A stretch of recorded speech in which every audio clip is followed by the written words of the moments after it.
Technology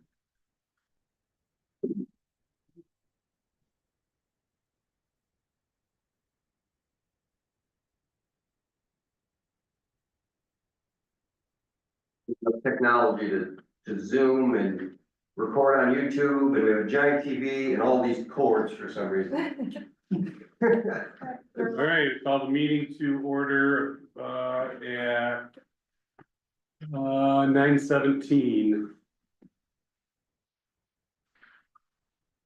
First item on the agenda will be our independent audit report with advice. The floor is yours. Wonderful. Good morning, everybody. Good morning. Good to be back with you again. As per usual, I'm going to take you through the report. I'll talk about how the audit went, how you stand financially, at least through the end of December. Okay, keep in mind that this report is for fiscal year 24. Anything that's happened in January, February, March to date isn't reflected here. And I'll start you off. If you flip past the title page, table of contents, I'll start things off with the independent auditor's report, the official opinion that we give. This is the good news here. We are once again issuing a clean, unmodified opinion, which means that based on the results of our audit procedures, the adjusting entries that we propose, the financial statements that we're going to review, that the land bank will use for external financial reporting purposes throughout the year are accurate and reliable for anybody who intends to use them. So that's probably the most important part of the whole audit process. It's the goal that you're shooting for every year, and I'm happy with that. Once again, you're receiving that clean opinion. So good news there. Now for the bad, and I'm going to skip around a little bit, and I'm going to have you go all the way to almost the very end. In fact, the last page of the report, number 13. So this is, it's sort of like a summary page of the entire set of financial statements and audit report. It goes through, and now we're issuing that unmodified opinion. The bad news is that we do have an audit finding listed in the report this year. Now, findings can come in a few different varieties. I would say the most significant is if we were to find actual non-compliance with the stipulations of one or more of your grant contracts. We don't have a finding like that. The second most serious, at least in my opinion, would be if we were to uncover some costs that we were deeming questionable. If we were just improperly expending your money. We don't have anything like that. We do have the third type of audit finding, and it's summarized in this page, but it's cloaked in a lot of rather standard accounting language, so I'll paraphrase. Finding that we have is related to your internal controls over financial reporting, specifically with respect to how you account for the costs associated with the properties that were sold this past year. I think there were 4 property sales in 2024. Now, last year, as part of our audit, we recommended that the board approve an actual finance policy that specifies how the costs associated with your properties, when you first acquire them, when there are demolition costs, when there are rehab costs, how do you actually account for those costs, both when you pay for them and when the properties are ultimately sold? It can get a little bit tricky, which is why I really recommend that you get specific with this policy. The finding comes down to the land bank not actually following its own policy that was established this past year with respect to accounting for those costs upon the sales of properties. As a result, we propose the adjusting entries necessary so that the financial statements accurately reflect that policy and generally accepted accounting principles. It's not like any money was missing or anything like that. It really just comes down to those costs being misclassified. So that's the nature of the policy. So it's because when we're demoing a house, we put all this money into a house and then we sell it for a little bit, right? And that has something to do with how it's just the cost of what it costs to sell the house seems to. Is that, I'm just trying to help you. That's essentially what it is. And I think this gets fleshed out a little bit more by now looking at the numbers. So I can point to the exact lines in the audit where I can show you the audited numbers were different than what you would have seen internally if you were reviewing financial statements throughout the course of the year. So that's a little background on the nature of the finding. Now let's take a look at the numbers themselves, and if at any point what I'm saying isn't making sense, stop me and fire away with your questions, because I'm sure you'll have them. Go all the way back to page 3 now.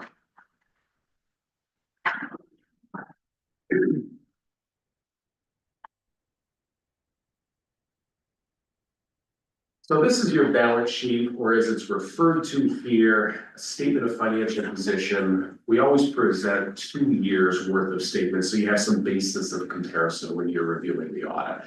I'll just start at the top and work our way down. Your cash just represents the sum total of what you have on deposit at the bank. Cash flow this past year was actually pretty good. You can see there's over 147,000 of cash on deposit. You received a decent amount of funding from phases 1 and 2 of this land bank initiative grant. And that's really the main driver behind cash flow. That, and you sold some of these properties the past year. Now, this next line down, this is where we'll flesh out that audit finding a little bit. What that properties held for sale number represents is the sum total of the original acquisition costs and any demolition costs that have gone into the properties that you still currently own. What is supposed to happen is upon sale of each property, all of these costs that we've been rolling up into this properties held for sale number that sits on your balance sheet, upon sale, those costs get reclassified as an expense that would flow through your P&L or your income statement, what we're going to see on the next page. That's the piece that wasn't happening right there. And so after we made the suggested correction via adjusting entry, all of those costs then got moved off of the balance sheet and over to your income statement, so that we did have this good matching between the revenue that you generate from the properties that you sold and the costs that had been incurred associated with those properties. So a little bit more now on that finding. Okay. Do you think our policy that could you help me develop that policy language? Do you think it needs to be more detailed, or is it just in practice? I think the policy as it stands is Okay. good. Yeah, I took a look at the manual and it reads consistent with what generally accepted accounting principles would want. It's just a matter of having your accountant execute that policy appropriately. And again, it doesn't do anything to affect like your cash balances at the bank. So it's not an impact on cash flow. It really just comes down to how you're reporting your costs as either assets or expenses upon the sale of property. We'll keep coming back to it. Hopefully by the end of it, it makes more sense and I haven't completely confused everybody. Let's move down to the liability section now. So liabilities would include any debt, either current or long-term. You had some accounts payable at the end of the year. The bulk of that is for, I think it's technical assistance, and I don't even know how to say the name of the vendor. Ptolemy? Yeah. So there's 15, yeah, exactly. So there's 15,000 that's due there at the end of the year. That's the bulk of those accounts payable. And then what we have in refundable advances represents grant funding. Now, this would be your phases 1 and 2 of the land bank initiative, funding that you've received that you hadn't expended by the end of the year. It's available to be carried over into the next year. So there's roughly 79 grand of that. And I'll just speak up, that 78,767 is one property that we got the money distributed, but because of weather, we didn't finish the project. We're holding it until we finish the project. It's just, so it's not a whole bunch of things. It's one project, one specific. Yeah, good point of clarification. Total net assets, which you can think of as almost like your fund balance or your equity, it increased a little bit. Okay, so there was a small surplus of revenues over expenses this past year. That's why your net assets increased from last year to this year. And that little increase there is a good segue into the next page. So pages 4 and then ultimately 5 work in tandem. I'll speak on the revenues on this page. We'll talk about the expenses more on the following page. You can see that change in net assets in the third line from the bottom. That's that surplus that I mentioned briefly on the previous page, so just shy of 7,000. And we got there primarily because you had a substantial amount of grant revenue this past year. Again, that phases 1 and 2 of the land banking initiative, primary drivers there. And property sales were good. We had 4 of them, highlighted by the sale of the Clark Street property. That's probably almost 90% of that total. So a lot of money was generated from that. On the other hand, there was a lot of costs that went into that property as well. Total expenses increased substantially, which you would expect in an organization that's predominantly grant funded. If your revenues are going to go up, you're going to spend that money, so you would expect that your expenses go up. That story is told in the next page. So page 5 works with page 4. It takes those summarized expense numbers that we just saw. And it spells them out in detail. And what I'd encourage you to do is look at the 2 total columns. So you can get a side-by-side comparison of 2024 versus 2023.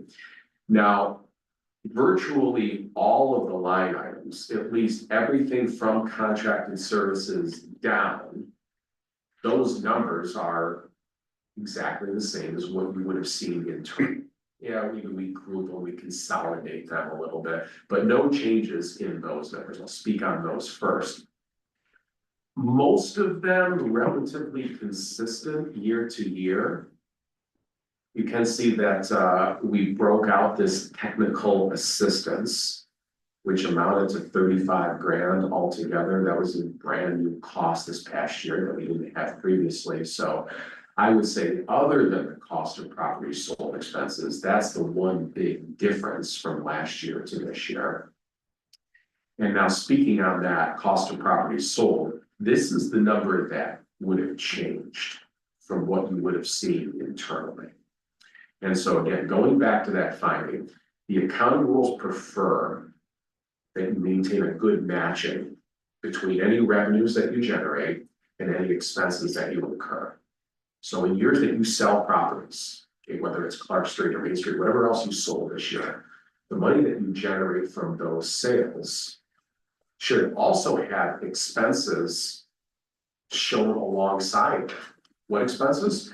Anything that you've incurred on those properties. We're not ongoing maintenance stuff. We'll just expense that as incurred, but the original acquisition cost, any demolition costs that have gone into those properties, all of those onto your balance sheet.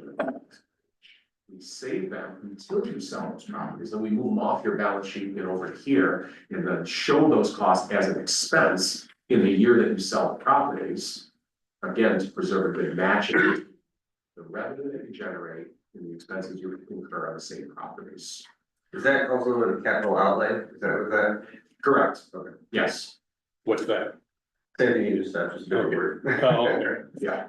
So the carrying expenses don't get included in there, the shoveling, the mowing. That's correct. Okay. Yeah, the idea behind the accounting rules is that stuff doesn't add value to the property. Yeah, I mean, it keeps it in operating condition. We need to do that stuff, but the accounting rules would say that anything that is like actually enhancing the value of the properties. So if we demo a property this year, but sell it next year, we don't record the demolition costs as an expense until we sell it.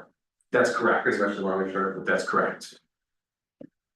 Even if it's years and years beyond, right? Correct. Yep. So it just sits there on your balance sheet, technically as an asset, which makes sense if you think about it, because you are adding value to something that should provide future value. Because the more you put into these properties, in theory, the more you can sell them for. It might not always work that way. But Right, but at least in theory, you're adding value when you are demoing these properties. But when we demo and rebuild new on that site, it really comes into play. Correct. That'll really. Yes, exactly right. So what we're currently doing then is it's sitting on the balance sheet, and then when we sell, we don't transfer it in as an expense. We're showing the whole thing as a profit or a sale of an asset. I would say to give you a very simple answer, yes. There was somewhat of an inconsistent methodology applied. Okay. And that may have been due to, the transition in bookkeepers this past year, so I'm hedging a little bit on answering that question Okay. because it was a little bit inconsistent. So part of the year, yes, part of the year is handled a little bit differently. I think to eliminate that finding next year, bottom line, we want to follow that policy, which would mean that anytime you acquire a new property or demo property, those costs get added to their specific accounts in your ledger. There's 1,500 series accounts. You add them to those accounts. They sit there. You maintain an actual inventory of your properties. And then maybe years later, you sell those properties and it requires a specific entry to be made to move them off of your balance sheet and over here to show us cost of property sold expense. So is the accountant on board with this?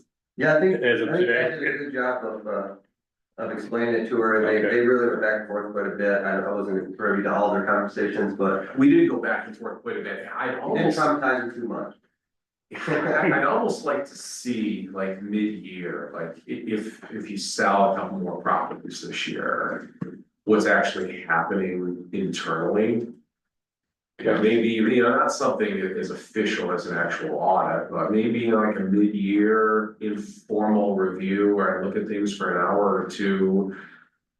At least if you sell some properties to see if anything's being lost in translation still. Okay. Or if it's actually coming through, so, that would probably be my informal recommendation. So Spring Street in Cuba, we accepted an offer for it in November. It didn't close until January. We demoed it last year. So that's gonna be a good example of when it closes, will we go back in and do everything he just said? And that's one that's like happening right now. So Good. we'll try to track it. Yeah, so bottom line of this whole thing, and that pretty much ends my comments, at least on the audit, and we can briefly look at the management letter where there's not a lot of new material. If we get in the clean picture, we got it there. It's not like this is some kind of egregious finding. It's not like there's money missing or there's non-compliance or anything that, would jeopardize the grant funding. But you're technically not following the accounting rules or your own policy. And so it's our obligation to report that as a deviation from that. So this is basically an education of staff and contractors. I think that's what it comes down to. Yeah, and I mean, it's not an easy thing to interpret, especially if you don't have a strong accounting background, especially when you have some transition in that bookkeeper position. And it's easy for something like this to get lost in translation. It's not as simple as just, reconciling bank accounts, which is just very straightforward process. This is more on the advanced side of accounting knowledge, so it's not like you're alone in seeing something like this. Thank you. Sure. Onto the management letter, which is the separate document. The rest of this report, by the way, it includes a separate page on cash flows. It includes some official note disclosures, which spell out the official accounting rules that we're required to disclose in preparing this report. It spells out that finding. There's nothing else that adds value to our discussion there. The management letter would include a number of other required internal use only disclosures that references that finding from the report. And then it concludes the very last page of that other document. It's a summary page of your tax filing. 990, 990. I know, you got it. Yeah, your 990, which gets filed with the Internal Revenue Service upon approval. I gave you the summary page just to illustrate that all of the numbers used in the preparation of this document come directly from those audited financials that we just reviewed. The one that I went to a couple of times, I'll point out to you here, if you find line number 19, revenue less expenses for the current year, if you were really paying close attention to that statement of activities that we looked at 6,936, that was your surplus of revenues over expenses for the year. That's the amount that your net assets increase. I just point that out as a case in point example that all these numbers come directly from that audit. So that really wraps up my comments you know, other than that finding, which I realize stands out like a sore thumb probably, other than that, I thought the audit process went very smoothly. Jason did a really good job of coordinating things and, you know, lighting fire under the bookkeeper at times to make sure that, documents were coming my way, but I think, we ended up in a good position and in agreement with everything. Any other comments, questions? Points of clarification? You have an original for me to sign or just sign this one? You can sign that one, and if you don't mind hanging out, we'll vote to get you a check, right, Dar, you got a check for it, yeah. Sounds good to me, yeah, I won't turn down that. Hang around for a couple minutes. Yeah, You wanna just no problem. do his and we're good separate or do them all? We'll skip down to finances. We'll hold on the treasurer's report. We have 3 administrative invoices, one for fourth sector service, 15,607. And Huntington for 1,700 and Biceps CPA for the audit for 5,500. We could have a motion to pay the bills. And second. Second, Bob. All in favor? Anyone opposed? Pay the bills. Oh, great.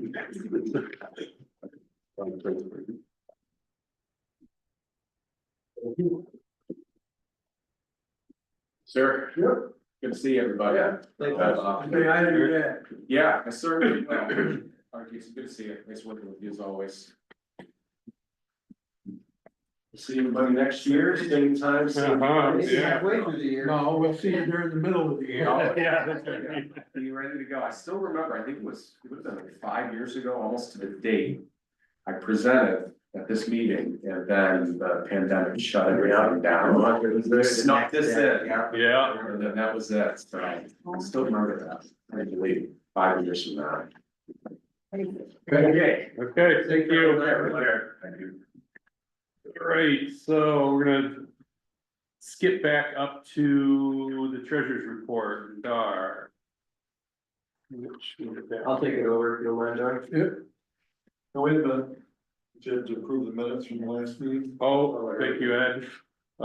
We have minutes from the February 10th, 2025 meeting. They're in your packet, should be got an email to you.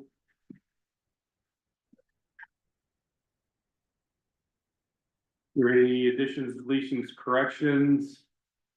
I hear none. Do we have a motion to approve the minutes from the February 10th meeting? Darren will make it. Second? Dave. Dave. All in favor? Opposed? Motion carried. Now we're at the treasurer's report.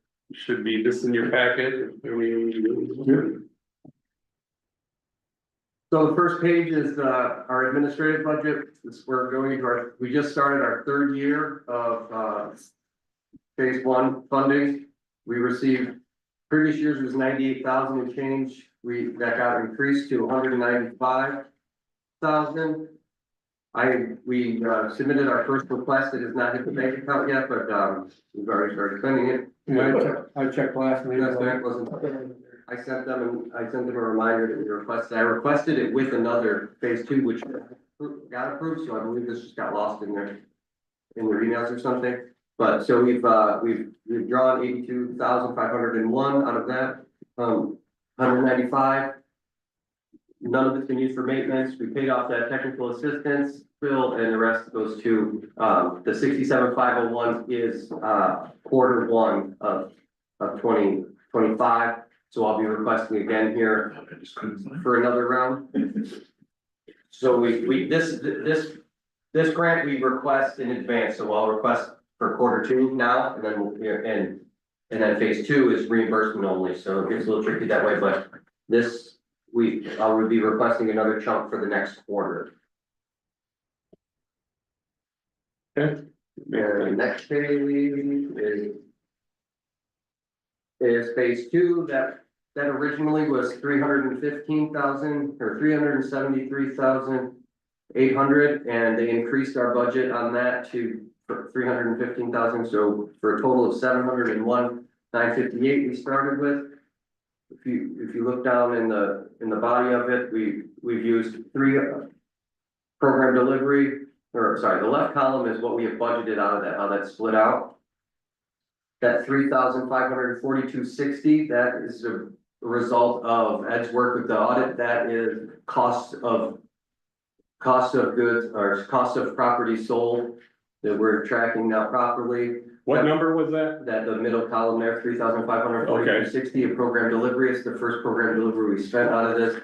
And that was cost associated with the sale of properties in this year. And the demolition costs, we had we spent 132,99,000 of that was, from the previous grant, and then we got that 315. So only thing we've demoed with this so far is 26 Main Street in Almond. So we still have 281,318.88 for demo, to use for demolition properties, and everything else we've already maxed out. So pretty much this is our demo budget. Anything demo activities will come out of this budget, so we spend it out, and then if you go to the next page, this will be our capital project budget, phase 2.2. It shouldn't say phase, it's land bank initiative 2, not phase 2, they made it a little confusing. So this is our $1 million, and that's how, on the left column there, you'll see that's how we broke it out. Program delivery, 51,842.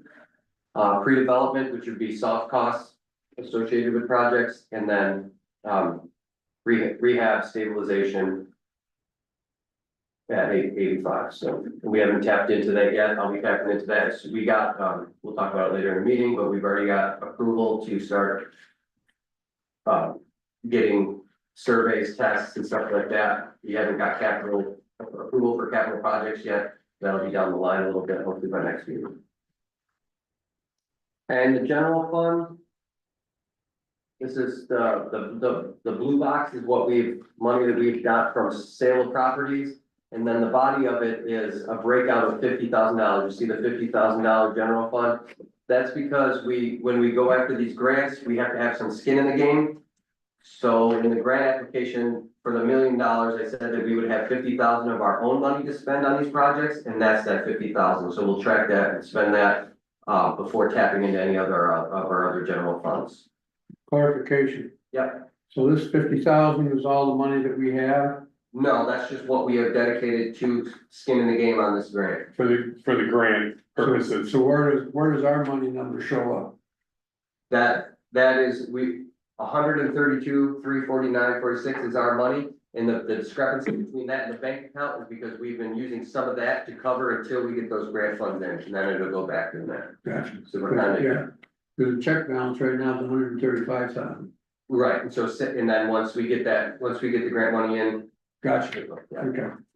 Great. Shell game. This is the best so far, in my opinion. How about everybody else opinions?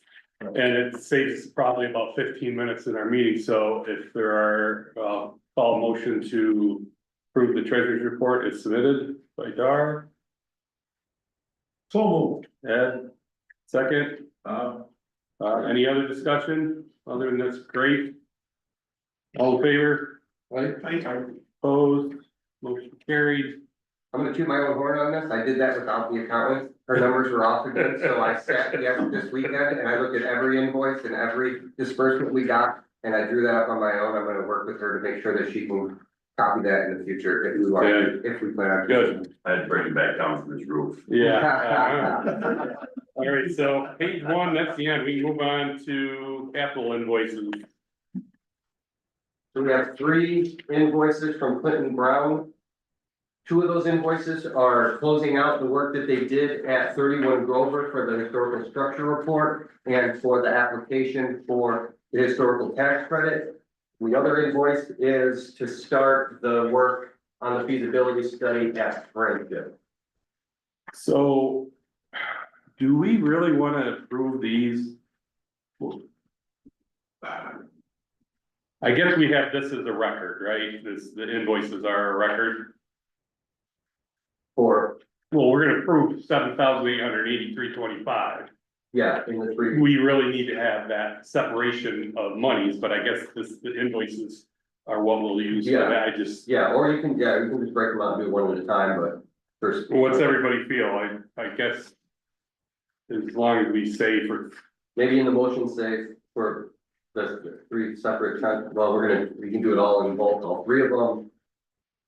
However, you. I guess my question is, Brian, are you, asking that they be broken out separately as Clinton Brown Company and this number, Clinton Brown Company? and- well, I don't, I'm asking, I'm not saying it should For be. purposes of the minutes, is that what you're driving at? I'm more concerned with our bookkeeping, and I think the invoices do that, but in the minutes, we should say, two invoices for, Three two invoices for 31 Grover. 31 Grover, one for Main Street, I believe. Yeah, say the amount. Yes. I would say the supplemental. So if someone wants to say that aloud for the recording.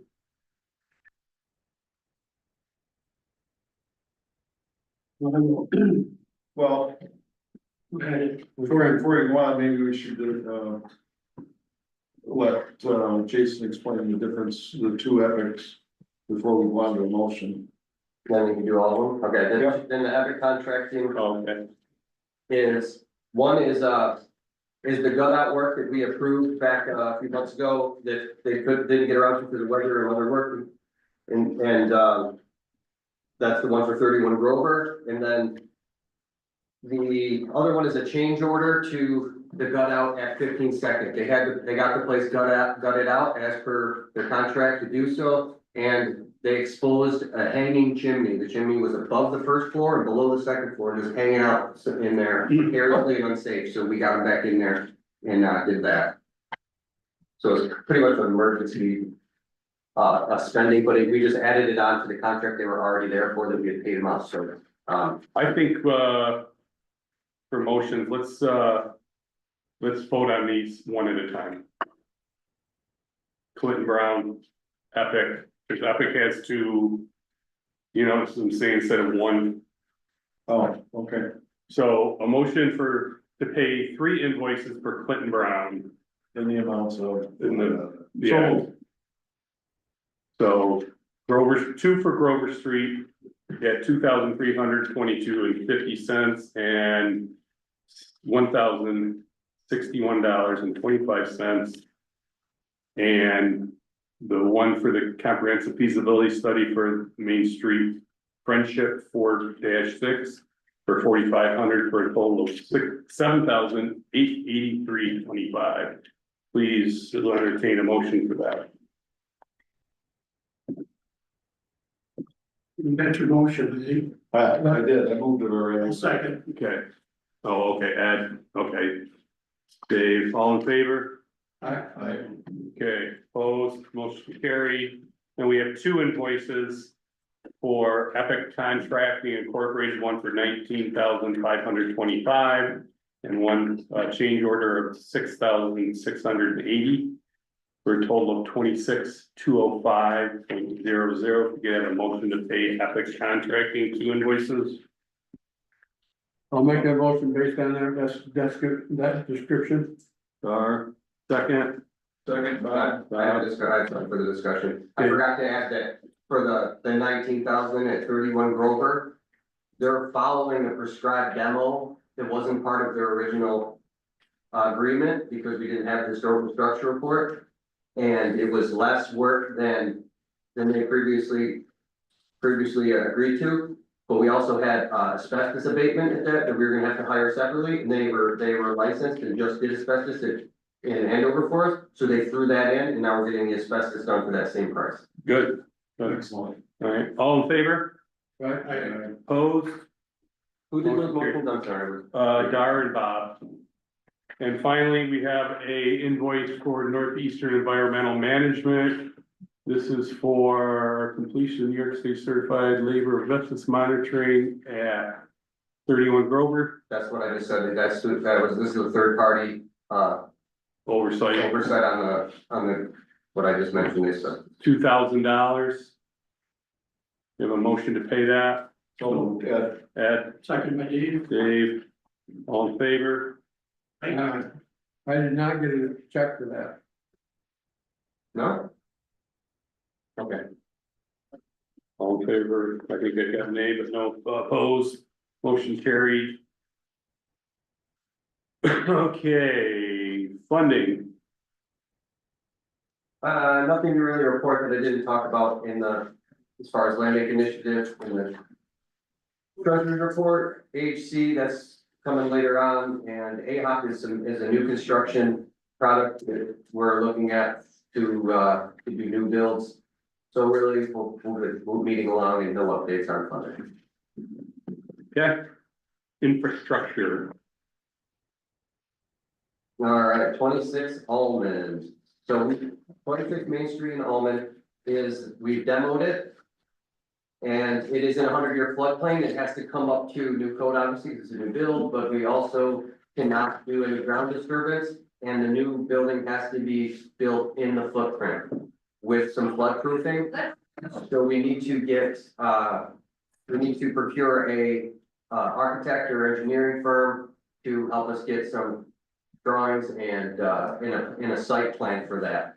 So I was hoping that we could you guys could authorize us to go out and shop around for an architect engineering firm on that. is that a bid process, It's RFP? it's a specialized, you just get quotes for it because it's a specialized service. Yeah. It's a specialized service. So we can just get 3 quotes. We could just hire anybody, but that's not really how we've done things over the years. So we're just gonna get some quotes to see what that would cost. We've already had a letter, right? Is it in there? I don't know if did you put it in the, so in the packet? I put it in order, but we'll talk about. Oh, it's down here? Okay, never mind. So we'll come back to that in old business or new business. So we'll skip that for right now. Grover, Is that also number? I'll look at that here, my notes around everything. No, the only thing we really have for infrastructure on here, 15 Street, but we'll come back to that. 32 Chestnut and Olive Street and O'Connor all have updates in later on in the packet. So 15 Street is the gut where we gutted out, and because it's substantial improvements, it has to come up to new code. John went through it. Oh, you guys are in your packet. So if you look at the floor plans that are in your packet. So on the left, images, you'll see the old drawings that we had floor plans drawn up a few months ago, and the floor plan was absolutely horrendous. And that's on the left, on the left, that's the old floor plan, and then John drew these up, what we think it should look like. And John, you wanna walk them through it? Yeah, so it's more of an open design. It had it so cut off in there that the building itself, when you walk in, was so congested. I don't know how they honestly had separate things in there. So what we did is I ended up, Yeah, which one here? yeah, somewhere here. it's good, we can see. I can't see it on the TV anyway, but, I took the walls off. And we're gonna take the 2 posts in the center, where the wall is in the center, yeah, we're gonna add 2 posts there and make that an open view. This was that chimney, sorry. Yeah, that's where the chimney was, These are gone now. you know, and we're gonna take all that out, we're gonna make it more of an open concept between the living room, the dining room, and kind of into the living area as That's a well. kitchen, or that's a sink, it's a kitchen, the sink, the counter, Bar, and see, this would be a lower level, like to sit at as a table. Right, And then you'd have this going off to separate the living room. and you can, the couch there is just showing design, just because there's, you know, we've got the doorway and whatnot on the bottom of the property there, the south side of it. How it originally was, you walked in the main front door, this was all closed off, the main front door, you go in, and you had stairs here, and you had nowhere to really put anything, it was not really a living. It wasn't conducive to like a living room. So one of the issues is that top of that stairwell on the left, the original, is it's at head height. As Jason and I stand on that platform down lower in the corner, down lower. Here, on the landing, It's, your head's in the my head's rafters. in the floor door. So you're not getting anything up there, so we're gonna have to alter that, which is taking up closet space inside the store, which is fine. We'll take that out of there, but we moved the stairs sideways so that you add that extra wall or railing at least into the entryway. And the doorway is still up for grabs, whether we're taking it out or leaving it in. I suggest we take it out, but this is the main door. If we take it out here, Be careful. we take this door out, we can, where this little side room was, it was an addition and it was really well built for a living space or for use. We decided we could turn it into a mud room, get rid of this door, so now you have a living room without a door, which opens up space. Stairs up to a mud room, which goes into the house. Actually, into the home, yes. So this should be a little area here, and then what we see out here is extending the. You wanna, this is a porch to extend the deck, you wanna go to the next floor, so this would be this top floor. Our idea would be to make this master bath, because you would never get anything up this hall and get it into either of these rooms. So to be able to do that, we wanna build a second story deck here off the driveway. With a double, like a sliding glass door or something, where you could bring stuff in here. This space here was, we took that space out and made closets with a pass through, so you could move stuff into this room. From this room to make it, and it would also provide fire escape for new code. And you see the bathroom. Just like that large so- bathroom with a couple pocket doors. Yeah, it's essentially the bathroom Pocket doors upstairs with would be this bathroom. similar. We're changing the hallway arrangement a little bit for that access. And that bottom left-hand right corner is where you see where the head height's gonna change. It's gonna deplete the closet there, so we have those sliding door closets on the other side with the You're pass. gonna be able to put laundry in the mudroom? Yeah, the laundry would be downstairs So I go back on the downstairs. first floor. So this bathroom, this was a little bathroom, and this was like a laundry kitchen, laundry out the kitchen.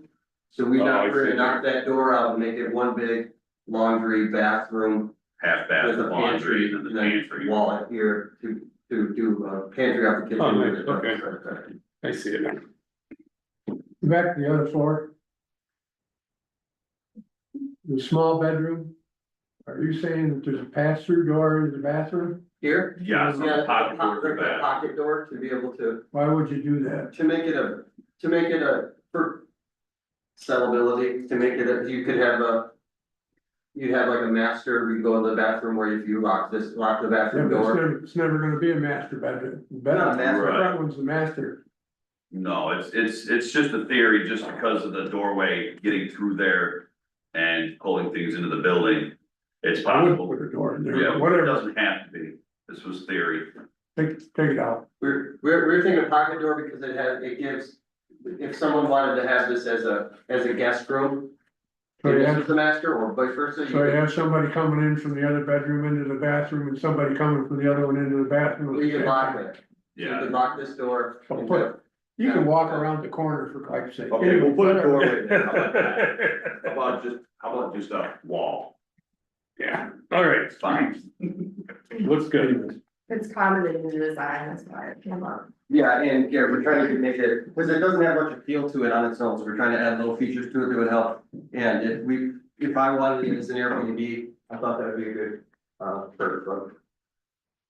Any other? So this is, nothing on this right now, this is just. This is what we're gonna have to get up to code and engineer drawing to do, because everything's gotta be in code, yeah. This goes along with 26 Main, the new build, we want to get someone to do a design professional for this house, the new build in Almond and 31 Grover. So we have plans and design to go after contractors after the fact. And now we're hoping that this house, I've been talking to Stu Ben, Habitat for Humanity, it's later in the minute, or agenda, but we're hoping that Stu Ben Habitat could be the builder on this, save us a lot of money. This house is where? And over 15 by Oh, the it's a picture. small one by the creek. All right, so nothing more on that right now then until we gotta get Right, to engineered. get down there, yeah, we'll get down there. So we're gonna go out and send out for quotes for architects, is that what we're saying? Yeah, we're gonna get that later in the agenda, we're gonna, we'll go back to that. And so then going down to partner properties, 32 Rochambeau is that 10 unit that Andover Historic owns, 11 Hill Street's the 5 unit that Andover Historic owns. We know for 6 Main Street in Friendship, we started the feasibility on that. 11 Main Street in Bolivar is a burnout that the village is trying to procure. And they want to pass it through to us. They're talking to their legal and they're getting closer to being able to take control of that site. And they will either pass it to us or directly to Habitat, and some of our demo dollars will go to clear that site for them. And get Habitat to start a new build there. 9761 Thayer Street is a privately owned property in Houghton, also known as a disco barn. I think it's coming up later. We can talk about that more. And Riverside Drive, we'll talk about that more. That is owned by the area foundation, whose office is right next door. They reached out to us asking if there's something we could, What town's that in Wellsville, right, past the golf course there on the river. But we'll talk about that, later. We don't actually own all these. Yeah, that's why we separated the partner properties. We don't own any of them. 46 Main we'll probably own pretty soon. But the other ones, we do not have ownership of yet. We'll talk about how So we've decided that we're gonna go ahead and do something with the buildings in Friendship on Main Street? well, we've already hired the feasibility study. So yeah, so that's, But that was to determine whether we wanted to, I thought. yeah, so that's where It's we're just at. the phase one. Yeah. Yeah. Okay.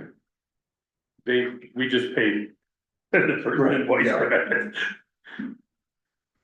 And if you want to move the study, there's no, I have no updates on the housing study. Okay,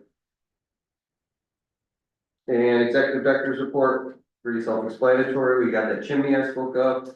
Rover asbestos has been abated. Selective demo is near complete. Guess I jumped the gun by putting complete, but that should be JJ right. We'll check on them today. They were moving along pretty well. The asbestos slowed them down a little bit, but they're moving. Annual report complete. I'll submit that after this meeting. We developed a RF, what's this one? Yeah, that's what's next in that packet. Keep going. Okay, what is it? This is the. Oh, okay, so in your packet, you'll see an RFP for, to board up 46 Main Street in Friendship. It's wide open with water pouring in through, improper secured hatch in the roof. And some windows are busted out. It's a minor expense, but it's something we should do and get new locks on there. I don't know if we need a motion to put this out, but if you want to, if you feel more comfortable doing that, we want to get somebody hired to get that boarded up as soon as possible for the safety and the comfort of people the company that's gonna be doing the feasibility report. and then this packet has everything you want done, I assume, without going through it. Yeah. Right? It's the second page has the description of what it is. It's pretty simple stuff. Okay, I think we should have a motion to put out an RFP for stabilization of 4 to 6 Main Street Friendship. I guess that's kind of what I'm asking is, we haven't decided we're gonna take this thing yet, have we? No, we haven't decided yet. So why are we responsible for closing it up? Isn't it the property owner's responsibility? We hired the company to go in there. It's kind of our responsibility to make sure that they're. No, it's not. Well, I think we should have taken it right off the bat, 'cause I have never seen any reason why we don't take it. Because if it has to be demoed, we're probably gonna have to do that anyway, but, I'm just throwing out, I don't, If we're gonna I don't demo, do we need understand to board it up? I don't, well, I don't think we're gonna demo. I think it's gonna be safe, but You I think? think it's a necessity we're gonna help them out. We're gonna spend. it's been open for how many years? Yeah, with nobody in it. Now we have to start getting asbestos testers in there. No, we don't. We haven't decided we're gonna take it. You missed the point yet. We decided to do a feasibility study Why would we wanna take it? That somebody's not justified to me why we wanna take it. to rehabilitate it and put it back in productive use as per our mission statement. Yes, but why do we take commercial buildings? It's a mixed use building. It's got more residential units than commercial, which we're allowed to do. Okay. Keep going. I'm still not convinced. Why we should take it? Yeah, Because it's in line with it's a great property project for us to do, and if we don't take it, it's gonna end up just sitting there. okay, And we have $1.5 million to spend, and this would help us get rid of that pretty quick. okay. What do you go for? What do you, Now I just, now I need to decide whether we're gonna take it or not. well, that's what we got the feasibility study. We already did, but No, we haven't, They haven't been in we there. haven't received it yet. We hired We them. hired. I thought I read that. What was the one I read? Wasn't there one about, That's That was the the request for the quote. That was the initial payment, so they gotta go in there and they'll probably be in there for, several times to go in there. So he dislikes me, so we voted on Clinton Brown, there's like 4 different companies, and they agreed that they are gonna do like just phase 1. Then we'll get a report on phase 1, if we decide then to take the property based on their phase 1 study, they'll go to phase 2 and start working on what needs to be done. So Brown's is the one that I read, that was the proposal? The check we just wrote, Yeah, that was the down payment, the last month when you were here, the board voted to hire them. but the words that talked about where the structural problems were and all that, that was just a proposal? Right. Yes, they haven't Yeah, done they that. haven't got in study. there yet, Okay, we paid. Calm down. We paid- I'm all right. I'm playing advocate. I know you are. I'm glad you do it. You should be careful. But when do we expect the phase 1 study to be complete? I think she said, what did you say, 2 to 3 months? I didn't think it was that long. Unbelievable. It'll probably done fast. It'll probably be faster about the 3 months.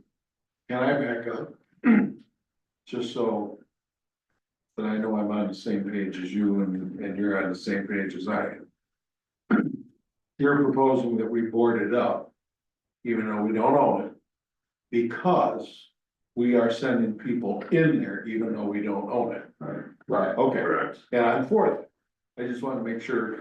No, I understood, as I said, Okay, all right, we're playing a little devil's advocate there, okay. Is- Talk about properties that we don't own, 30, like, the Hanover historic properties, we're gonna be spending money on those properties, we'll never own them, we're just doing that for them as a community. The backside of that building, is it so open that we can't, or that we can't close it up completely, or is it? The backside of the building can be closed up, but you're not gonna be able to get to it from the interior on the back left-hand side of that building. I've been up in there, and I won't go back up in there. Right, so what's the plan to board up that part of the building? From the It has to be exterior from of the the outside. Just, Yeah, and this is minor, I mean, we're paying like, what, $45,000 for the study, this is probably gonna be under 10 to board it up, it's just mostly because we wanna be able to have our own keys and door to the doors and, and safety and security. Especially now the spring coming, the more we can get it, if we do decide to do something with it, the more we can get it secured, dried in now, the better off we're gonna be. There's some things there that need some major work. And a good day, which could ruin a lot of that. all right, But, Like yesterday, you mean? yeah. Well, for the right, most of the building is boarded up, it's just a few. A couple of windows. 2 or 3 windows, some random, penetration that used to be a vent or something, it's wide open. And there's something going on with the roof that we didn't go up and check, you can see there's an old hatch, an access hatch that Just isn't back driven. down.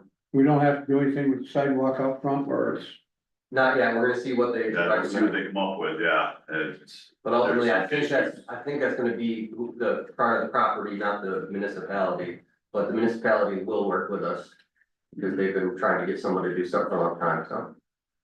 okay, back to the, motion to put out, contractor bid proposal for 4 to 6 Main Street in Friendship.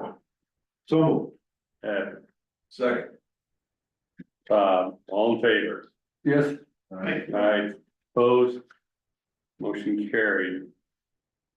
All right, now, where were we? RFQ for architectural services. Yeah, we talked about that earlier, that draft RFQ is in your packet, That's the next one down. and this just says 26 Main, this is specific to that building. But we'll also have to get them for the rehab.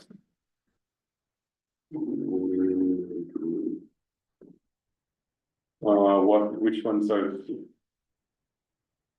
This is for the Almond property. Yeah, so this will be the same, Are we- template that we'll use, minus, we'll just make it. Rehabilitation. Are we voting to put out a proposal for for the rehabs today as well? That'd be good, that'd be a good idea, even if we don't get them till next month, just give So us time to be able to bring you guys something back next month. So we've got. Second Street in Andover. And what's the other rehab? Grover Street, Wellsville. And are we putting those out together, separate, the rehab? Separate, we'll do it on each. So there'll be three. Yeah. Requests for architectural design plans. One for a new 2-unit residential home. And one for two for rehab, Grover and 15 Second. Can we do that all at once?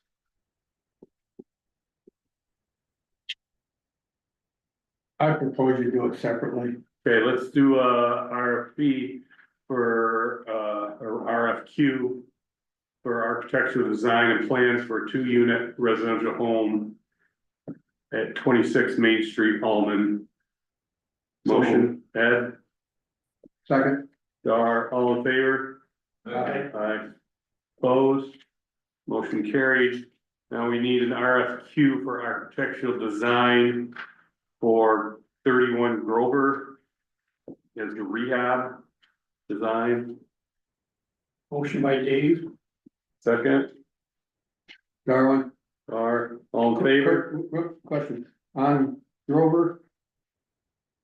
The Browns did a floor plan, The historical structure report they did, so, and we also had a different firm do like a real rough floor plan that we'll give to them to kind of go off of. right, well, my comment is that we haven't submitted that, we had to submit that to somebody, have we submitted that to somebody? The historical structure report, yeah, that and it'll go in with the historical tax credit application that. So it's not actually gone yet, so are we gonna have some conversation about that floor plan, layout, or property? The layout isn't, the layout, I don't think they did a floor plan layout, they just. They no, documented what was there, and Yeah. plus they moved the garage, which some comment Yeah, I we can read talk about said, that, we haven't, yeah, we can, that, they did that just to, as a placeholder, they said go. It's easier to say we're gonna do that and then back it off than to say we're gonna save it and then have to build a new one later on, so. all right, but my comment, well, see, wasn't privy to all that information, but to me, the garage isn't in the right place or not, and it's too small, but. Yeah, so Thank you, yeah, that's a conversation I have to, I don't think either, if we, it can't get historical tax credit anyways, because it's a garage, so it really doesn't matter what we do with it. But you think we should tear it down and build one back where it would be make more sense? No, I'm not necessarily, but it needs to be. Bigger, I mean? Look, I've lived in a house that has a separate garage from a house that's attached to a house, or from a garage that's attached. And from me, from a standpoint of a family, it ought to be attached rather than a separate. Even with like, even just maybe like a little catwalk breezeway. Yeah, breezeway or whatever, I'm just saying, I agree with you. down the road, That's and I didn't realize we weren't at that stage. And Clinton Brown will be doing all the submission of that. For the tax, Yeah, credit. That's part of it. It's all done, all I have to do is put budget numbers in and we can submit it, we just had to wait. So what we're quoting for now is the actual Just architecture the architect. of that, which is where this conversation will come up. Yeah, exactly. Okay. When we ask for this, I'll probably ask them to give us a drawing of with a catwalk or with, but we also have to check into setbacks from the neighbor's lawn and stuff like that, but. Okay. Any other discussion? That does. Is 31 Grover gonna be done as a duplex like it was, or is that gonna be? No, that was Almond was a duplex. You sure 30, I thought. 31 Grover was that big old Queen Anne I thought it was split into apartments. Yeah, It had 2 doors, but it was never 2 apartments, which was a screw door. and we looked at it and it's not gonna be conducive to turning it into a duplex, but yeah. No, I mean, it's a good thing we do, I It just. could have been, or it could be, but it wasn't originally. Okay, that's all I was asking. Any other discussion? But that was a good point, because 26 Almond was a duplex and it will be a duplex, we're building it the exact same in the same footprint, okay, just like. Any other discussion? Nope. We have a motion and we have a second, I believe. Yes. All in favor? I, Opposed? Motion carried. Now we need a request for quotes for architecture design for 15 Second Street, Andover. it's the one by the creek. That's the ones we saw the floor plans tentative. We have a motion, I'll make it. Dar, second. Dave, any discussion? All in favor? Opposed? Motion carried. A little late, but, so they'll take the architect will take the floodplain thing into consideration. Yeah.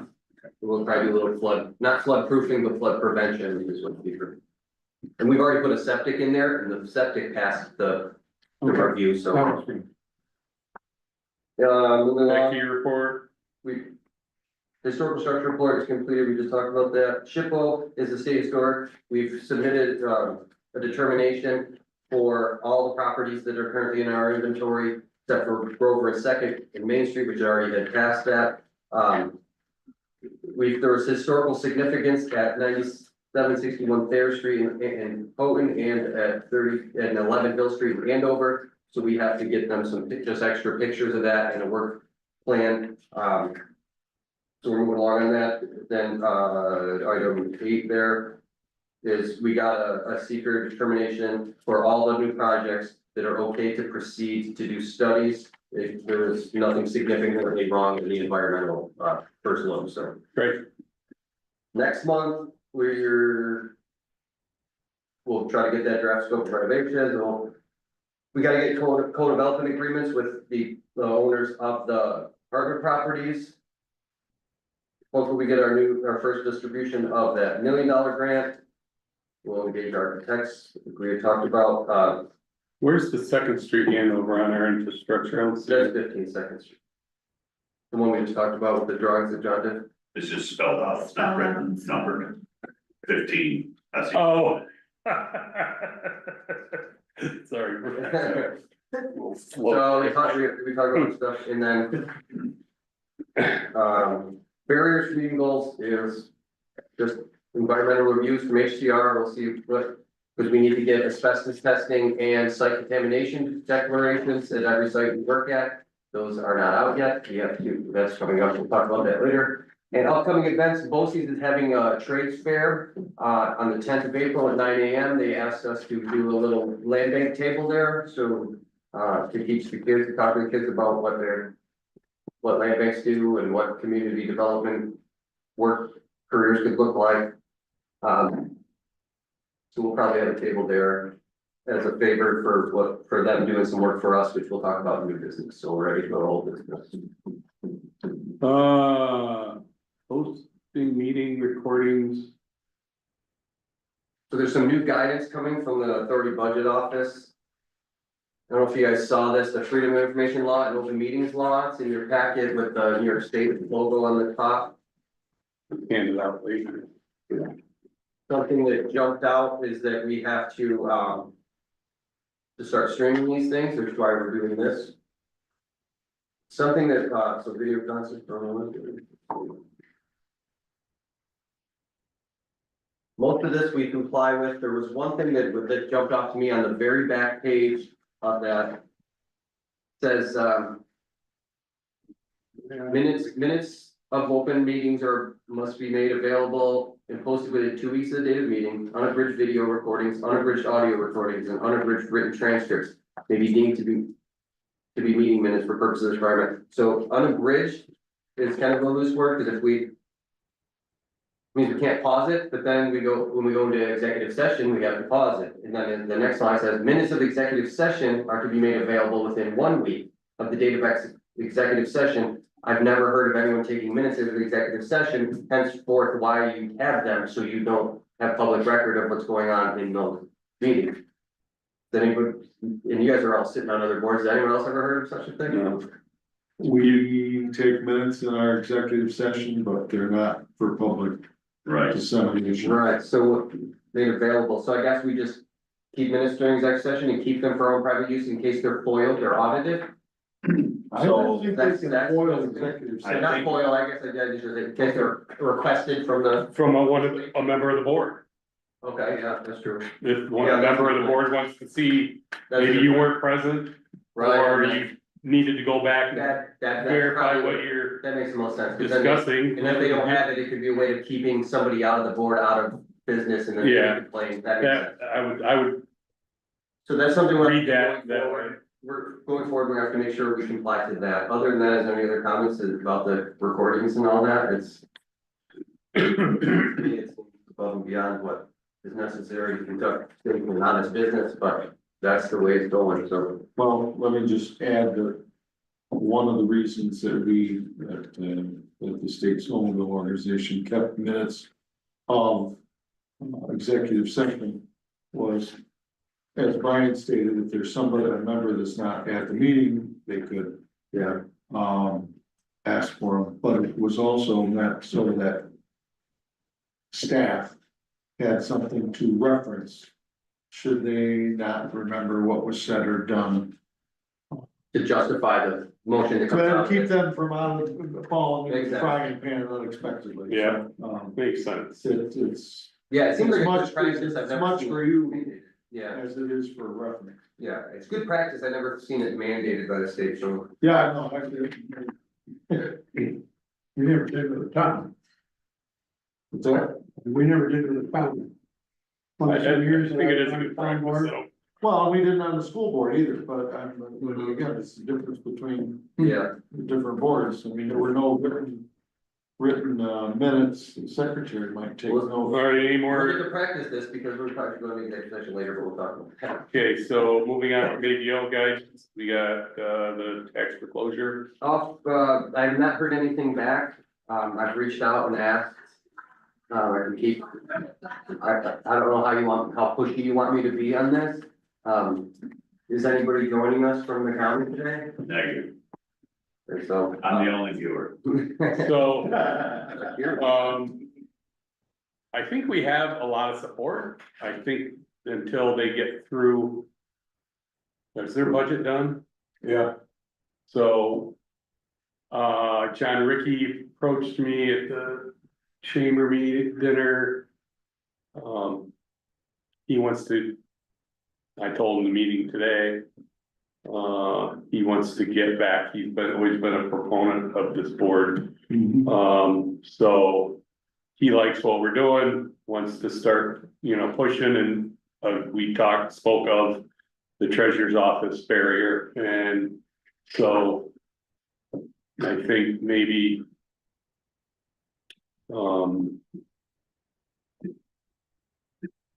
We need to reach out again to our friends up there, the people I think Brooke is our friend, maybe invite a couple people to a meeting. Yeah, so just be my moderately aggressive with them. Yeah. Okay, I'm gonna keep pushing, I just didn't know if anyone else had heard that, like, something, but mostly here, he's not here, I was gonna ask if he'd heard anything downtown, but. So I'll keep moving on that. Also about the tax foreclosures, two of those properties that are on that list, one is 111.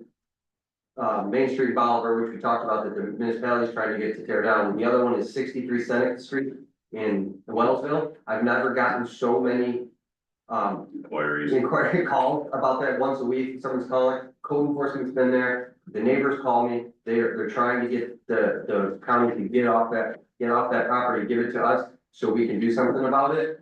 I spoke to the Bolivar or the Wellsville Lions Club, and at the end of my thing, I said, does anybody have any questions about my presentation? Like, a bunch of hands went up, and said, then aren't about 63 Seneca Street? Like, oh my God. I went by it the other day, it is bad. And it's a buildable lot, and it's, people have been going in there, so it's hopefully, so it's not just like we want these properties, there are properties that people are coming to us about. Again, it's in the floodplain though. 63 Seneca, at the bottom of that hill, off of Howard? I'm thinking, I'm 63, I'm thinking of your 32 Chestnut, No. wasn't that another one? No, through Chestnut, we're selling. Yeah, that's right. Yeah, 63 Seneca, you know, like that big apartment building, when you go down by Howard's where it cuts to Howard Street? Yeah. Yeah, it's back in there. There's a little house on there that's just falling. It's placarded with an X, it's falling in, so. So it's not just us going after, You go it, there's Chamberlain. public push, is what I'm Make saying. a right to go to like runnings. Yeah, That's on the left side before you get to the curve by the nursing home, or the first curve. Before you turn into the back road, back entrance into the park. somewhat, it comes down through there someplace because, Connie Kulik's house is on the backside of Chamber. And she's in the floodplain. I think down the lower end of Chamberlain might be, you would Well, think. that'll come out because Just I be, anticipate. just be cautious, I Yeah, guess. well, I anticipate getting it because there's so much push for us to get it that I've already started the seeker, so the seeker will highlight that. All right, moving on. Open board seat, tell your friends, tell your family, we need a board member. I have nothing for item D, Oliver, the hotel at the Longview Hotel, I have no updates on that. The area foundation grant, we submitted that grant to build a shed.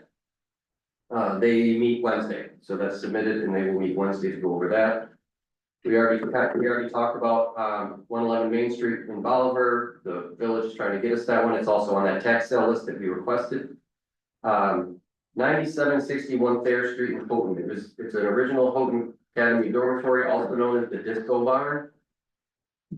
John and I walked through it, it could be saved, it's a 6-unit apartment and the community and the school is trying to do something with it.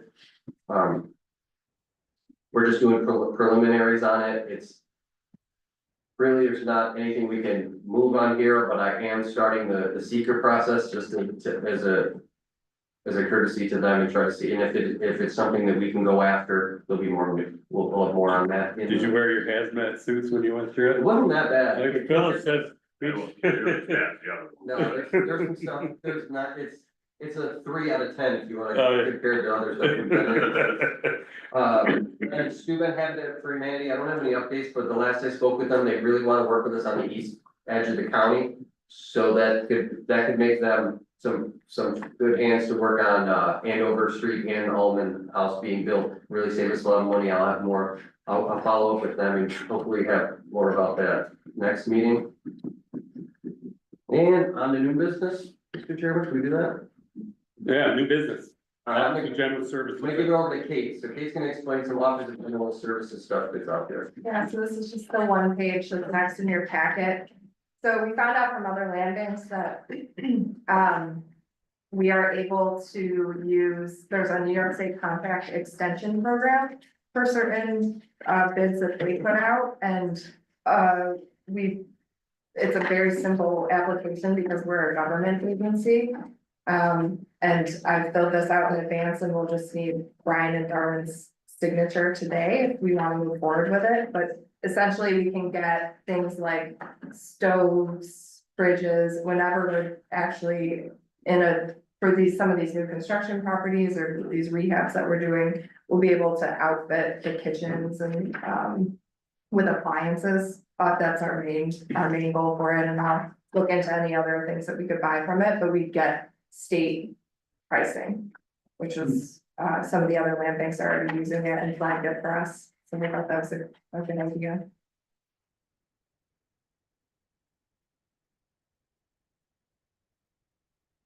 We don't need a motion for that, probably, do we? Just, No, just, No, just Services. if Brian and Darwin agree with it, they're the ones who have to sign. There's not really a signature line on here, so I figured I'll just have you sign down into this tiny little white space. But then I'll scan and fax it back. Print, sign and send papers instead of. Yeah, but they didn't give us a signature I'll line. just sign next to my name. Yeah, there you go. And then Darian sign this one. Perfect, thank you. yeah, that'll save us, some time, save us some money and. You know, last time we've done rehab and new builds, we didn't outfit them and it was harder to sell stuff without stoves and fridges, so. Okay, Next is, site control affidavit. So I drafted this site control affidavit to have signed, by property owners of houses that we might want work on, that we're gonna be going into, doing seekers, doing asbestos testing, whatnot, to have, written consent to go into these places since we don't own them. What I was asking for you guys to allow me to be the signature on this, so I don't have to get Brian or Darwin to meet up with these property owners to get them notarized. So this would give us, a legal access to the property and kind of move some of these projects along. yeah, I think that's a good idea. To have this document and to have you be the signatory on it. I'll make the motion. Second. Any more discussion? All in favor? Right, so this allows. The houses and stuff that we've been going in, we've been like friendship, we don't really have any coverage? Yeah, we don't have any coverage, and just if, say like there was something that was co-owned by somebody, or someone shows up and they say, you know, just kind of, I don't know how long much it would hold up, but it gives us some rights to stand. Yeah. And it shows that we have every right to do that. The police show up. Okay, go ahead. Alright, online banking, Motion. oh, I did, we voted, didn't we? I don't think. No, we interrupted you before we. All in favor? There you go. Opposed? Motion carried. So I'd like, online bank access for me and the bookkeeper to help clear things up, but also we should split our bank account into 2 accounts. Sorry, I shouldn't have for she recommends, she says it would be easier, and a lot of the problems that we're having is we're bouncing money back and forth, but since they're in the same account, there's no transfer action to keep track of that, so we should have a bank account for all of our funds. And then a bank account for LBI funds, and if we get another grant, CBDG or something, an account for that. It's kind of common practice for organizations, especially now that we're growing and our budget's over $1 million. So there's really 2 parts to this, and the online bank access is like $20 a month, and then it would allow for her and I to be able to sit down and go back even a year without having to file through papers to go back and look at some of these things, especially if we're gonna do what Ed was just talking about, where we gotta look at when this thing was sold, when we spent on this, what year was it in actually. It's a $20 a month access. And for the online banking access. And, so that'd be one motion, and then the other motion would be to open a second bank account. There any fees with the per account or you paying? Well, it wouldn't be just a second one, because if down the road, it could be 3, right, or 4? It could be So the wording should be additional for every grant. checking accounts for every grant. But LBI, even though we have 3 LBI, phase 1, phase 2, and LBI 2.2, that would still be one, it's just one source. I guess the wording would be one grant source. Will the $20 get you access to all online accounts? That's, No. I don't know how that works. So it'd be 20 per By account. by account, but her and I would share the same one, we just share the same access, because it's read only. It's That was read my only next access. question, it's read only, And you would not have access to move money from this account. No, to this neither would account. the accountant, you could still do that by writing a check, or signing a check and then depositing it, I think that'd be the best way to do that, just. So basically, we're changing the functionality of the account from an online account to a business account. Is that what because Yeah. you checked in this before, I can remember where, yeah, so it, If I recall Yeah. conversations I had with them, that's correct. So I don't know whether you maintain the same account number, all that, right, whether that's all gotta change, or whether they just change the code. and if we wanted to change banks, this would be a good time to do it. I don't know if we've talked about that in the past, because As community, far as I'm concerned, yes, but yeah, community is not the best to work with on the business side of things, or the person side of it. and once you get, I'll be honest with you, once you get used to it. To me, the frustrating part of community. Basically is their security is so freaking secure. That I don't know how anybody could ever. Break into it from outside. Now, electronically, backdoor, that kind of stuff, I don't know about, but from somebody taking the account number and. Trying to get in to do something with it. It's pretty tight, It's hard to do it when you are the one trying to do it. yeah. But over the years, I have just found the community. People are not necessarily. They're getting better, but they were pretty insensitive when they first took over the Ben Trust. Yeah, we didn't sign up for community bank, we signed up for Steuben Trust, and they sold it to Right. them, so we kinda got stuck with them. And Do you have they're, a recommendation for a bank? I'd go with, FCCB. Pennsylvania First Citizens Community Bank. And that's the only one in the area. Well, I don't know, Elko, I don't think we want a credit union. I don't think you can, I'm not sure they can do. I don't think they can do public, No, I don't think they do. businesses. Yes, they do. I think they're. Nonprofits? Edwards Farm. They do nonprofits? I'm trying to stay out of this because I'm an Elko employee. Okay, yeah, Oh, you are, Yeah, we do have business accounts, do it. yes. But it's not business necessarily, the town of Wellsville, when they were looking to change theirs. Mike said that they couldn't do municipalities, We're not a municipality. We're a local so, authority. well, I'm just saying, Yeah. the conversation was, It's a gray area. you know, Well, you know, if you're, I'm only gonna. so anyway. I'm only gonna do is encourage you to I mean, have I a guess- conversation with them if you're thinking about changing. Other than, and I'm not sure how First Citizens. Multiple use of accounts works either, whether it would be Yeah, more, less or worse now. I mean, I can check into it again. I did talk to First Citizens back. The last time we went around on this, and they came back and said that they could do something. To facilitate what I was asking, you know, have an account, but have somebody be able to access. Only more than one person, basically. and if we went with Elko, that would be keeping over $1 million in transactions in the community, right? Isn't it a community?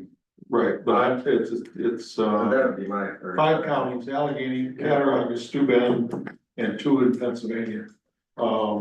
So I would suggest we not make a decision on adding any bank accounts, and Darwin is willing to do the research and then come back to this next month. We've lived with it this long. Can I get online access to the current account though? That would really help me be able to make sure we're transitioning properly if we do transition. I really. That would be really, fine. Really. So let's have a motion to allow, Jason and the accountant. I'll have to do it.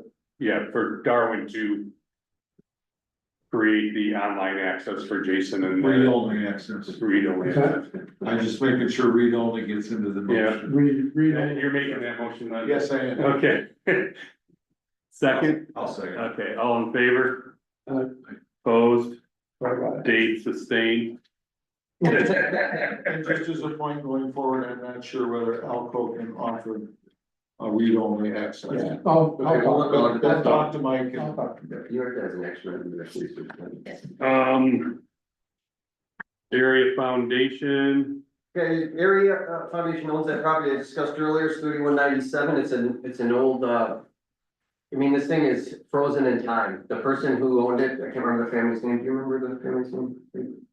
where is it on the other side? It's that brick house on the way, if you're driving out of town, north, Green shutters. it's to the left, it's set back, it's right on the creek, it's a contemporary ranch style home with a little attic space, and it has, it's frozen in time, everything is from the 60s and it's in great condition. Is it close to the?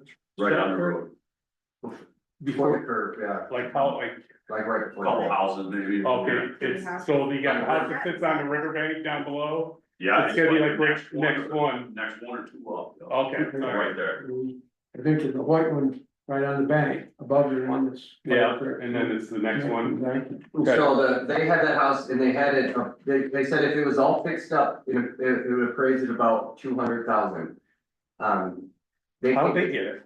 An air probably, someone left it to them, it was left to them in a And bill, trust. in a trust, the other way. So that They don't have that in their policies, they don't take houses. that's what they do. But they want to, they have to do some updates to it to try to get the most bang for their buck out of it. They can't sell it as is now, because they think there might be asbestos in it, has some plumbing things going on. Most of it's updates, painting, some roof patching. But it could help us solve a problem. I spoke with them and I wrote a proposal. Is the proposal in here? Yep. So I wrote a proposal in there that they allow us to use the house to lodge our NCCC team, which would save us the $6,000 that we spent at Alfred last year. And in turn, they put sweat equity into that house. They have a garage they could use, so we could use it to build for building workshop space. And it would give, it would save us on the lodging for them, and it would benefit them and increase their sale value of that. So we use assuming we're gonna get them, if we get them, we'd use it to help clean up the area, that property. That property and then that would be their home base and they could work on our properties too. what besides some paint, some painting, roof repair? Painting, some fascia, there's some, soffit and Probably whatnot. ripping up carpets and stuff. Tuck pointing, and, there's lots of work for them to do there for sure. But nothing significantly No. heavy that would take them away from our other projects. And right now, we have so many projects in limbo, it'd be good to have it on that application. And we don't have, we would save us 6,000 in Elford State, plus this term goes longer than last year where we couldn't house them there the whole time anyways, because Elford comes back in, so it really solved the problem. What about insurance? I know NCCC probably offers their insurance, but this is, Triple C insurance would cover them, yeah. so you put them in a place like Alfred. That's structurally sound, dormitory used all the time. Now you're putting them in a house that's been vacant for how long? I'm just concerned The of building is structurally sound. Okay, I'm just concerned of any, So there's nothing Legal legally liability. wrong with the building, outside it's from the sixties. Yeah, but and also we'll have from now. until Well, I'm then from to the be able to 60s. assess that, and if we can't do it, then we just cancel the program, but we have till now till then to make sure that it has, because we're redoing the water, we need water, so they could have. Be able to take baths and get, and. they get the river? And if the sub- It's warm by It's, Kate just, point out, it's the Mugen estate, I don't know if you know the Mugens, did you know the Mugen? Oh, yeah. I mean, they didn't they live in Riverview Heights though? Yeah. But I know They they have need that water. They've got a couple different. They have that, and they have that for buildable sites if we're interested in looking at in the future, so they got to move the Riverside and this. They have Okay. both site, they have both. So what are you looking for here? Yeah, Permission to move forward with this agreement? Yeah, to accept, to make this proposal to them, so they can get it on their Wednesday meeting. And see how they react to it, and if they're willing to do that. so it's a request for property use agreement for volunteer team housing and property improvements. For. What's the address? 3197 Riverside Drive in Wellsville, New York, between the Land Bank and Allegheny County Area Foundation. That's a motion, anybody wanna make it? Darwin will make it. I second it. Second, any other discussion? So down the road, though, that may take care of, if this gets approved and everything works out, that's this year's coverage. Are we gonna have any ramifications of trying to go back to Alfred next year if we don't have this building? No, because this, I think we can go back there any year we want to, and what, the reason that Alfred kind of is off the table, we'd have to shorten their term, so this will allow us to get them for 2 extra weeks instead of. No, I understand that. I think Next year. next summer, yeah, I mean, next summer they can go if back. This all works according to, Yeah, next summer they can go back to Allegheny County. Alfred, but my goal next summer would be to have a house of our own to put them in, but you never know, but yeah, Alfred's always gonna be our fallback if we don't have. Well, someone. How about an 18-unit motel? Yeah. I was also on my. Yeah, that wasn't out of the question. Yeah. I don't think we need a hotel. I meant to use the I know. house of people. I'd rather do a house. All right, so we have a motion and a second, any other discussion? All in favor? Opposed? Motion carried, now we're on to asbestos and site contamination multi-location. Okay, this, I think we should go into executive session, speak about contract stuff and, I think it'd be smart just to. Need a motion to go into executive session?